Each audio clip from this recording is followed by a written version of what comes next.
Hey, my name is Sophia Ho-Tung. I'm a writer and illustrator from Hong Kong. I wrote this book. It is called The Unlikely Hong Konger.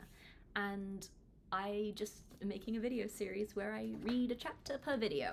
If you are new and don't know what's going on, you can read the description and I've left context there. We are starting part 3 in this video.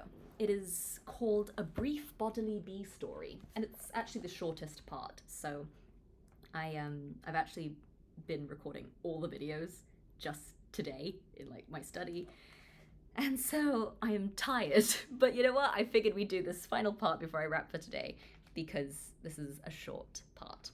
So we're gonna get going with the first chapter of part 3 called Antibody Anybody?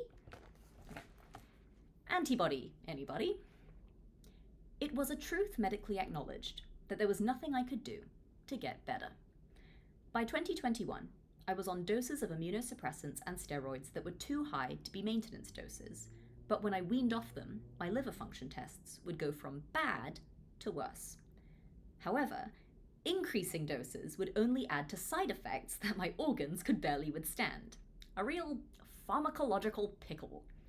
However, when the COVID-19 vaccines burst onto the scene, restrictions on non-emergency services in government hospitals were relaxed, and my hepatologist recommended trialing a monoclonal antibody treatment traditionally used for non-Hodgkin's lymphoma and multiple sclerosis patients. It was called rituximab. My headspace at the time was numb, but the numbness also meant that I had nothing to lose. If I died, great, struggle over. If I lived, then hey, I'd actually get my life back.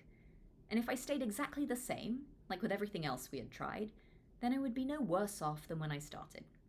My only fear was that rituximab would make me even sicker without killing me. Rituximab kills B cells through an intravenous infusion. What are B cells? B cells produce antibodies. They're crucial for an immune system to function. If you take a drug that annihilates your B cells, you'll be vulnerable to any pathogen you encounter until your immune system reboots and starts making new B cells. For me, an autoimmune crone, my B cells were defective. They attacked their own kind: my liver, my bile duct, my eyes, my gut. No one has yet cracked why B cells can attack their host, but the fact that they do is the defining feature of autoimmune diseases. Rituximab was going to massacre all of my B cells, good and evil, and hopefully, when I started to make new ones, these would not mutiny.